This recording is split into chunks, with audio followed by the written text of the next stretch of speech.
ஸ்டாலினுக்கு பெட்டியின் மேல்தான் கண்ணு, மக்கள் மேல் இல்லை என அதிமுக பொதுச் செயலாளர் எடப்பாடி பழனிசாமி விமர்சித்துள்ளார்.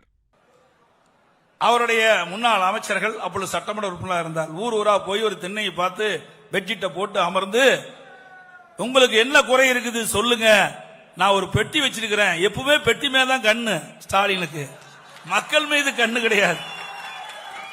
பொட்டி வாங்கி வாங்கி பழக்கம் இல்ல.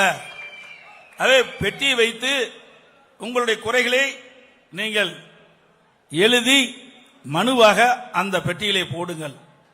அந்த பெட்டியை பூட்டி நான் பத்திரமாக வைத்துக் கொள்வேன் என்று சொன்னார். ஆட்சிக்கு வந்தவனும் அந்த பெட்டியை பெட்டியை திறந்து இருக்கின்ற மனுவை பரிசீலித்து உடனுக்குடன் நிறைவேற்றுவேன் சொன்னார். சாவி தொலைஞ்சு போச்சாட்டு இருக்குது, இன்னும் கிடைக்கல.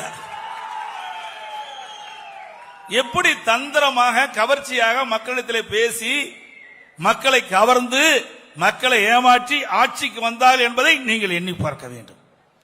அதற்கு பிறகு மற்றொன்றையும் சொன்னார். நான் முதலமைச்சர் ஆனவுடன் நீங்கள் எழுதி என்னிடம் வைத்த கோரிக்கை பெட்டியிலே போட்டிருந்தாலும் அதை நிறைவேறவில்லை என்றால் என்னுடைய அறை திறந்தே இருக்கும், எப்பொழுது வேணாலும் நேரடியாக வந்து என்னை சந்தித்து உங்களுடைய குறைகளை தீர்த்துக் கொள்ளலாம் என்று சொன்னார். எத்தனை பேரை நீங்க நேரில் பார்த்தீங்க? உங்க மந்திரியே பார்க்க முடியல, உங்க எம்எல்ஏ பார்க்க முடியல. எப்படியெல்லாம் மக்களை ஏமாற்றுகிறார்கள் என்பதை இந்த நேரத்திலே குறிப்பிட விரும்புகின்றேன். அதேபோல செய்திகளை உள்ளது உள்ளபடி தெரிந்து கொள்ள ரெஃப்ளெக்ட் நியூஸை சப்ஸ்கிரைப் பண்ணுங்க.